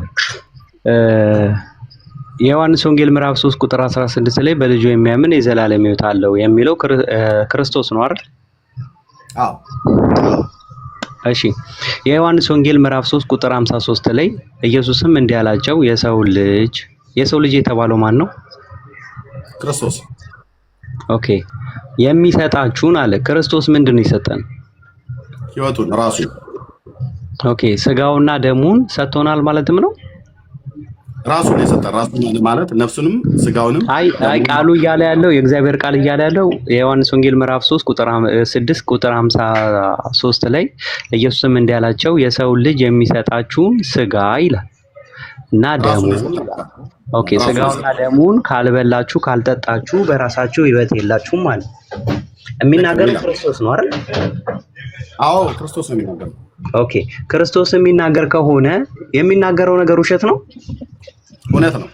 ኦኬ እውነት ከሆነ የጌታ የሰው ልጅ የሚሰጣችሁ ያለው ክርስቶስ ነው ብለሃል። ስጋውና ደሙን ካልበላችሁ ካልጠጣችሁ በራሳችሁ ሕይወት የላችሁ ማለት ምን ማለት ነው? ልክ ነው። በእግዚአብሔር ልጅ በራሱ በኢየሱስ ክርስቶስ ራሱን የሰጠን ከሰማያት የወረደ እውነተኛ የሕይወት እንጀራ እሱ ስለሆነ በሱ የሚያምን ሁሉ የዘላለም ሕይወት እንዲኖረው እንጂ እንዳይጠፋ እኮ ካልበላችሁ ይላል ቃሉ ላይ። ካልበላችሁ እኮ በስሙ ስለማመን ነው የሚናገረው። አይ በስሙ ስለማመን ካልበላችሁ ካልጠጣችሁ በራሳችሁ ሕይወት የላችሁም እያለ ያለው ክርስቶስ ነው። ያ መብላትና አይ ቃሉ ላይ ቃሉ እኔ ወደ ገድል ወይም ደግሞ ወደ ቤተ እምነታችሁ ላይ አልሄድም። እንድንግባባ ቆይ አንዴ ሚውት አድርግ። እኔ የኔ ጥያቄ ሳት አይደል አትረበሽ። እሺ እኔ አሁን መጽሐፍ ቅዱስን ጠቅሼ የዮሐንስ ወንጌል ምዕራፍ 6 ቁጥር 53 ላይ ምን ይላል ቃሉ? ኢየሱስም እንዲህ አላቸው። ማን ነው የሚለው? ኢየሱስ። የሰው ልጅ ስል የሰው ልጅ የተባለው ማን ነው? ክርስቶስ አልከኝ። እሺ የሚሰጣችሁ እያለ እየተናገረ ያለው ክርስቶስ ነው። እሺ ስጋውና ደሙን ካልበላችሁ በራሳችሁ ሕይወት የላችሁም ማለት ምን ማለት ነው? የሚናገረው ክርስቶስ ነው። ጨረስክ አይደል? ጥያቄ ምንድን ነው? ቀጥል። ዮሐንስ ወንጌል ምዕራፍ 6 ቁጥር 53 ላይ ነው እየጠየቅኩ ያለሁት የእግዚአብሔርን ቃል። ጥያቄው ምንድን ነው? ጥያቄን ጠይቀኝ ታዲያ። እሺ ስጋውና ደሙን ካልበላችሁ የሚናገረው ክርስቶስ ከሆነ የትኛውን ስጋና ደምን የሰጠን ክርስቶስ? ኦኬ ክርስቶስ ስጋና ደሜን ካልበላችሁ ካልጠጣችሁ፣ የሰው ልጅ ስጋ ካልበላችሁ ካልጠጣችሁ በራሳችሁ ሕይወት የላችሁም ማለቱ በእኔ የማታምኑ ከሆነ የዘላለም ሕይወት የላችሁም እያላቸው ነው። እዛው ጥያቄ ሰዓት ነው። ቆይ እሺ የሉተሪያን የእምነት መግለጫ ላይ የጌታ ስጋና ደም የዘላለም ሕይወት ያሰጣል ብላ ታምናለች። ትቀበላለህ? እኔ ሉተራዊ አይደለሁም፣ የሉተርን አልቀበልም። በጌታ ግን አንድ ህብረት ናችሁ? እኔ ሉተራዊ አይደለሁም አልኩህ እኮ። እሺ ሉተሪያን አልዳኑም? እኔ ሉተራዊ አይደለም። ጥያቄ አይደለም። ሉተሪያን አልዳኑም ወይ ብዬ ነው እየጠየቅኩ ያለው። አይመለከተኝም። ሉተራዊ እኔ ወንጌልን ላልተመለከተ ሰው ወንጌልን ትሰብክላችኋለህ? ለሉተሪያን አይመለከተኝም። በዚህ ጉዳይ ላይ የሰው ስጋ በልተህ ጥያቄ ጠይቃለህ። እሺ አይ ጌታ ቆይ አትመልሰውም። ይሄንን መቼም አውቃለሁ። የኔ ጥያቄ ሰዓት ነው። እባክህ አትረብሽ፣ እባክህ ተረጋጋ። እሺ ጌታ የዮሐንስ ወንጌል ምዕራፍ 6 ቁጥር 54 ላይ ስጋዬን የሚበላ ደሜን የሚጠጣ የዘላለም ሕይወት አለው። ተናጋሪው ክርስቶስ ነው አይደል? ጠየቀኝ። መሐመድ አይደለም ተናጋሪው ክርስቶስ ነው። እዚህ መጽሐፍ ቅዱስ ላይ የሚናገረው በሙሉ ክርስቶስ ነው። ክርስቶስ ነው። እሺ ተናጋሪው ክርስቶስ ከሆነ ክርስቶስን ማረም እንችላለን? እናንተ አይታረምም። እሱ እኛን ያርመናል እንጂ አይታረምም። እሺ ስጋዬን የሚበላ ደሜን የሚጠጣ የዘላለም ሕይወት አለው ብሎ የሚናገረው ክርስቶስ ከሆነ አንተ ክርስቲያን ከሆንክ የክርስቶስን ቃል አሜን ብለህ ትቀበላለህ? አዎ እቀበላለሁኝ። መጽሐፍ እንደዚህ ብሎ ስለሚል ማለት ነው። ቆይ አይ ጌታ እያለ ያለው የዘላለም ሕይወት ያሰጣል እያለ ያለው ምንና ምን የሚያደርግ ነው ያለው ጌታ? ቆይ ጥያቄ ሰዓት ነው። እባክህ ተረጋጋ፣ አትረብሽ። ስለዚህ ስጨርስ ትነግረኛለህ እኮ እኔ እየጠየቅኩ ያለሁት ተረጋጋ እባክህ፣ አትረብሽ፣ ደቂቃ አትብላ። አሁን ተናጋሪው የእግዚአብሔር ቃል ከሆነ ተናጋሪው ክርስቶስ ከሆነ ስጋዬና ደሜን የሚጠጣ የዘላለም ሕይወት አለው ያለው ክርስቶስ ከሆነ አንተ የክርስቶስ ተቃዋሚ ነህ? ክርስቶስ ተቃዋሚ አይደለም ያልክ ስለሆነ ማለት ነው። አማኝ ነኝ እኔ፣ ክርስቶስ አማኝ ነኝ፣ ተቃዋሚ አይደለም። እሺ ይሄንን ቃል የእግዚአብሔርን ቃል አሜን ብለህ ትቀበላለህ? በደንብ አሜን ብዬ ነው የምቀበለው። ስለዚህ ጌታ የዘላለም ሕይወት የሚያገኘው ምንና ምን ሲያደርግ ነው አለ የዮሐንስ ወንጌል ምዕራፍ 6 ቁጥር 54 ላይ በሱ ሲያምኑ ይላል ቃሉ። አለምን ተዋሻለህ? ቁጥር 29 ላይ አይ 29 እኔ 54 ላይ እየጠቀስኩልህ። እሺ ቁጥር 47 ላይ በእኔ የሚያምን የዘላለም ሕይወት አለው አለ። ትቀበላለህ? አዎ እሱ ነው በእኔ የሚያምን የዘላለም ሕይወት አለው ማለቱ በጥርስ የሚበል ትቀበላለህ? አትቀበልም ነው ያልኩህ። ትቀበላለህ? አትቀበልም?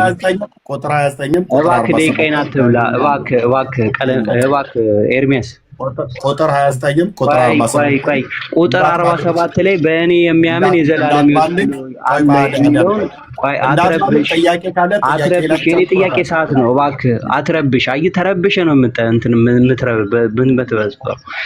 ቁጥር 47 ላይ የእግዚአብሔር ቃል በእኔ የሚያምን የዘላለም ሕይወት አለው አለ ጌታ። ይህንን ቃል ትቀበላለህ አትቀበልም? ጥያቄ ጠይቀኝ። ትቀበላለህ አትቀበልም? እየጠየቅኩ ነው። ቁጥር ስንት? ቁጥር 47 ላይ በእኔ የሚያምን የዘላለም ሕይወት አለ አለ ጌታ። መልሴን እኮ ነው መልሰህ የምጠይቀኝ። ቅድም ያልኩህ ማለት በእኔ የሚያምን የዘላለም ሕይወት አለው ማለት ነው። ትቀበላለህ አትቀበልም? እባክህ ቤቴን አትረብሽ። መልሴን እኮ ነው መልሰህ የምጠይቀኝ። መልሴን እኔ መለስኩልህ። ጥያቄ ነው። ትቀበላለህ ይህንን የእግዚአብሔር ቃል ወይስ አትቀበልም? መልሴን እኮ ነው የምጠይቀኝ ነው ያልኩህ። እኔ የመለስኩትን ጠይቀኝ። እኔ መልስንም ጠይቅ ምንም ጠይቅ በጌታ እንትን አትበል እባክህ። ሌላ የእኔ የመለስኩትን ለምን ትጠይቀኛለህ ነው ያልኩህ። እሺ በጣም ጥሩ። ከመለስክ ስጋዬን የሚበላ ደሜን የሚጠጣ የዘላለም ሕይወት አለው ያለው ክርስቶስ ከሆነ እኔ እናንተ ክርስቶስን ማስተካከል እንችላለን? አንችልም። ለምን እናስተካክለዋለን? ታዲያ ይህንን ቃል አሜን ብለህ ትቀበላለህ? ወዳጄ ቁጥር 29 እና ቁጥር 47 ላይ ነገረን እኮ በእኔ የሚያምን ይህንን የእግዚአብሔር ቃል ከተናገረ የክርስቶስ ቃል ከሆነ አሜን ብለህ ትቀበላለህ አትቀበልም? ተቀብዬ እኮ ነው የማወራው። ቁጥር 29 እና ቁጥር 47 እንደማይቀበል ግልጽ ነው። እሺ ሮሜ ምዕራፍ 2 ቁጥር 7 ላይ በበጎ ስራ በመጽናት የዘላለም ሕይወት ያገኛል አለ ሐዋርያው ቅዱስ ጳውሎስ። ይህንን ቃል ትቀበላለህ አትቀበልም? ሰው በስራ የዘላለም ሕይወት ያገኝ በኢየሱስ ክርስቶስ በማመን ነው።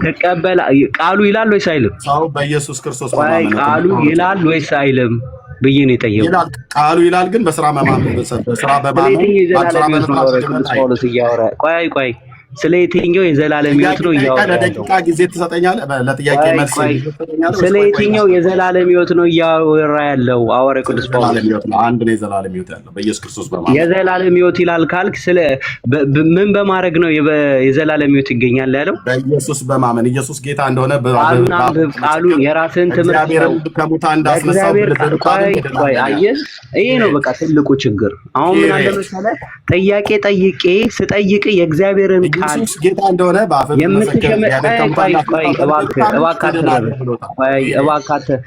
የጥያቄ ሰዓት ነው። እየረበሽክ ነው። ምንድን ነው ታዲያ? የጥያቄና መልስ ነው። አሁን እየጠየቅኩ ነው አይደለ? ስለዚህ ለምን አትረጋጋም? እባክህ ተረጋጋ። መንፈስ በጌታ በእግዚአብሔር ስም ገስጽ። ቆይ አንዴ እባክህ ተረጋጋ። አሁን ይህ የእግዚአብሔር ቃል ሮሜ ምዕራፍ 2 ቁጥር 7 ላይ በበጎ ስራ በመስራት ምስጋናና ክብርንም የማይጠፋን የዘላለም ሕይወት ይሰጣችኋል ጳውሎስ ይላል ወይስ አይልም? ቃሉ ይላል ግን በስራ መዳን አለ። ቆይ ተርጉምልኝ አላልኩም? እባክህ ቆይ ኧረ እባክህ አይ በቃ አንተ ምንም እንትን የምትል ሰው አይደለም። ለእግዚአብሔር ቃል ታማኝ አይደለም። ቆይ እኔ አሁን የእግዚአብሔርን ቃል ጠቅሼ ሌላ ጥያቄ በቃ ከአንተ ጋር ምንም እንትን የጠየቁን የእግዚአብሔር ቃል ነው አይደለ? ይላል። እኔ ዋሽቻለሁ ወይስ አላሸውም? ይህ የእግዚአብር ቃል እኔ የእግዚአብሔር ቃል እንደሚል እኮ ነበርኩ። ጥያቄ የለህም? ቆይ ተውና ጠይቅ እኮ አልኩህ። ጠይቀኝ። የሐዋርያት የሮሜ መጽሐፍ ሰው በስራ የዘላለም ሕይወት ያገኛል ብሎ አንዴ ተረጋጋ። ቆይ እኔ ነኝ እየጠየቅኩ ያለሁት። እኔ እናንተ ቆይ ኧረ እባክህ ተረጋጋ። ምን ሆነ የምትረበሸው? እኔ አምነህ እንድትቀበል ነው። ምክንያቱም ሮሜ ምዕራፍ 2 ቁጥር 17 ላይ እምነት ከመስማት ነው መስማትም የእግዚአብሔርን ቃል ነው ስለሚል ይህንን የእግዚአብሔርን ቃል የማትቀበል ከሆነ ውይይቱ ለምን ያስፈልጋል? ወንድማችን ኤርሚያስ መዳን እንዲሆንልህ ነው። እሺ ሮሜ ምዕራፍ 2 ቁጥር 7 ላይ በበጎ ስራ በመስራት ምስጋናና ክብርንም የማይጠፋንም ሕይወት ለሚፈልጉ የዘላለም ሕይወት ይሰጣቸዋል ይላል ወይስ አይልም? በስራ እንዳይጸድቅ እንመሰክራለን ብሎ ስላለ ቅዱስ ጳውሎስ መልእክቱ እርስ በርስ አይምታታም። ሰው በስራ የዘላለምን ሕይወት አያገኝም። በስራ ቢያገኝ ነው እኔ ይላል ሮሜ ምዕራፍ 2 ቁጥር 7 ነው። ለጠየቀኝ ጥያቄ በቃ አትረብሽ እባክህ። ለእግዚአብሔር ቃል ታማኙንና እኔ የጥያቄ ሰዓት እኮ ነው ወንድሜ፣ ተረጋጋ። አሁን እየጠየቅኩ ነው። በአንድ ጥያቄ እንደዚህ አትረብሽ። ገና ብዙ ጥያቄ እኮ ነው የምጠይቅህ። ለምን ትበጠብጣለህ? ቃሉ ይላል ወይስ አይልም? ጥያቄ ለምራዘር የቅዱስ ቃሉ ሮሜ መጽሐፍ ምዕራፍ ይላል ወይስ አይልም? ይህ የእግዚአብሔር ቃል ሐዋርያው ቅዱስ ጳውሎስ በበጎ ስራ በመጽራትና ምስጋናና ክብርንም የማይጠፋን የዘላለም ሕይወት ይሰጣቸዋል ይላል ወይስ አይልም? ሙሉ አድርገህ ጠይቅ ጥያቄ ይላል ወይስ አይልም? እየጠየቅኩ ያሉት እኔ አንተ አሳየኝ። ቆይ አራተኛ ልመልስልህ ደቂቃ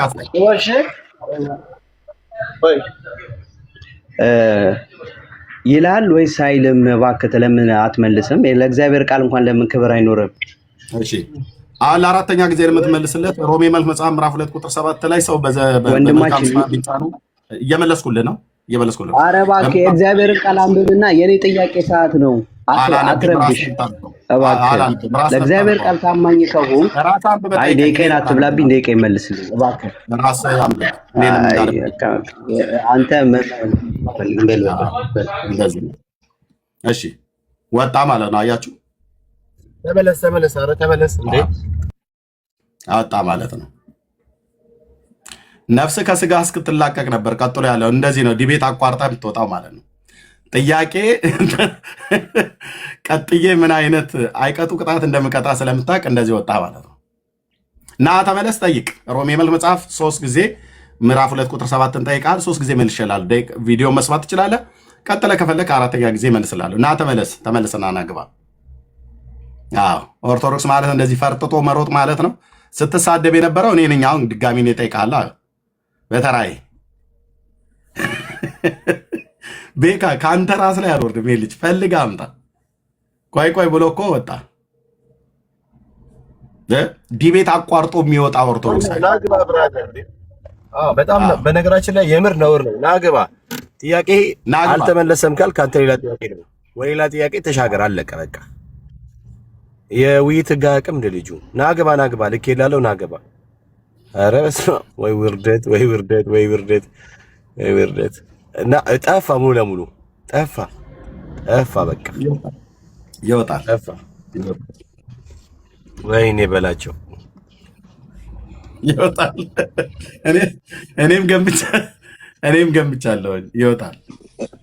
እንደው ምን ሆናችሁ ነው ወንድሞች? 18 ደቂቃ የሰጣችሁ 20 ደቂቃ የሰጣችሁት እንዴ? ያለችው 3 ጥያቄ ናት። እንዴ አስበዋል። 20 ደቂቃ ሙሉ ሲጠየቅ ማለት ነው። ምን ሊሆን ነው ልጁ እንዴ? ያለው አምጣጭ ታዲያ እኮ እንደሱ ነው እኮ ሲያስበው ጨነቀው። ገና እሱ ጨረሰው ጥያቄውን። በቃ 3 ደቂቃ ነበር፣ 3 ጥያቄ ነበረች እሷ 3 ጥያቄ አሁን ተፋት። ከዛ ሌላ ጥያቄ የለው። ከዛ አንተ ደግሞ 18 20 ደቂቃ ሙሉ ልትጨምቀው ነው። ስለዚህ ያለው አማራጭ በጊዜ እቺ 3 ደቂቃ ተጠቅሞ ማምለጥ ነው ያለው። አመለጠ ማለት ነው። የራሱን እኮ ደቂቃ እንኳን አልጨረሰውም። የራሱን ደቂቃ አልጨረሰ። ብርክዬ እንኳን ደህና መጣ። ደግሞ አፈቃዳረለ ብትያለ እያስወጡኝ ነው ሞዴሬተሮች ምናምን ነገር ያለ ባይ ዘ ወይ ግን ሻይ እንትን ነው ተጣላል። አዎ እንደዚህ ነው ያ አይ እንትን ነው ኤክሴሲቭ ፎርስ ኢን ሰልፍ ዲፌንስ የሚል ነገር አለ አይደል?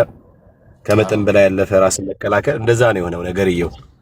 አሁን እኮ እሱ ቡጥ ይዘርግቶ አንተ ሽጉጥ እንደመምዘዝ ብለው እና አይገናኝም ነገርየው። ከባድ ነው። እሺ እንደዚህ እናድርግና ብርክዬ ይቀጥል። እዚህ ያላችሁ ዩቲዩበሮች ቀርታችሁት ለበተከል የጥያቄና መልስ ጊዜ ፈርጥጦ የወጣ የኦርቶዶክስ ተሟጋች ብላችሁ ዲቤተር ብላችሁ በትልቁ ሰጣችሁ ጻፉት። ዩቲዩብ ላይ የምታስቀምጡ ዲቤት ገጥሞ ጥያቄ መልስ ላይ የሸሸ የኦርቶዶክስ ተሟጋች ብላችሁ ጻፉበት። ላው ላይ ሰው ይስማው አስቀምጡ። ቴንክ ዩ ተባረኩ። ብርክዬ እንኳን ደህና መጣ። እንደና ቆያችሁኝ። ሰላም ብያለሁ ሁላችሁንም። ኤርሚ፣ ቤካ፣ ሰናይ፣ ከፌ፣ መሲ፣ ዳኒ፣ ክርስቲያን ወንድምቶች ሁላችሁንም ሰላም ብያለሁ። ከእግዚአብሔር ከአባታችን ከጌታም ከኢየሱስ ክርስቶስ ጸጋ ሰላም ከእናንተ ጋር ይሁን። መጀመሪያ መጠየቅ ነበረብህ እያልኩ እያሰብኩ ነበር። ምክንያቱም በህጉ መሰረት የሚጠየቀውን ጥያቄ ስለሚያውቅ ሊቀመጥ አይችልም። ያነሳቸው ሀሳቦች በነገረ ድህነት ሊመለሱ ማይችሉ አይደለም። እሱ እዚህ ቲክቶክ ላይ እናውቃለን ተምረናል የሚሉ ሰዎች እንኳን አይ ይሄን አታንሱብን የሚሉት አይነት ርዕስ ስለሆነ ልጁ ሊወጣ እንደሚችል ገምቼ ነበር እና ሊያነሳ የሚችለው ሮሜ መጽሐፍ ምዕራፍ 2 ብቻ እንደሆነ ገምቻለሁ። ማለት ከድነት በስራ ሊዳን ይቻላል ብሎ ሊያነሳ የሚችለው ጥቅስ ግን እሱ እንደሚለው አይደለም። ክፍሉ እየተናገረ ያለው ሰው በስራ ይድናል አይደለም እያለ ያለው እንደዛ አይደለም እየተናገረ ያለው። ለማን ተጻፈ? ምንድነው ህጉን ላላቸው ሰዎች ምን እያለ ነው ጳውሎስ በሮሜ መጽሐፍ ምዕራፍ 2 ላይ ሚለውን ማስተዋል ማየት ያስፈልጋል። ሮሜ 1 ላይ የነገረን ነገር አለ። ሮሜ 2 ላይ የነገረና ሮሜ 3 ላይ በቃ ይሄ ሁሉ እንኳን ቢኖር ሁሉ ከህግ በታች ነው፣ ሙታን ናችሁ። ለዛ ነው በነቢያት የተመሰከረው የእግዚአብሔር ጽድቅ የተገለጠው ብሎ ሮሜ 3 ላይ ደግሞ ሲነግረን እንመለከታለን። እና ሮሜ 2 ላይ ያለው ቃል እሱ ለሚያምነው እምነት የሚሆን አይደለም በጭራሽ። ክፍሉ እንደዛ አይደለም እያወራ ያለው። አይቀመጥም፣ እንደማይቀመጥ እርግጠኛ ነበርኩኝ። ዮሐንስ ወንጌል መጽሐፍ ምዕራፍ 6ም ስለ ዳቦ አይደለም የሚያወራው። በቃ አለቀ። ስለ ዳቦ አይደለም የሚያወራው። ስለ እኛ ቀራኔው ላይ እግዚአብሔር አብ የደገ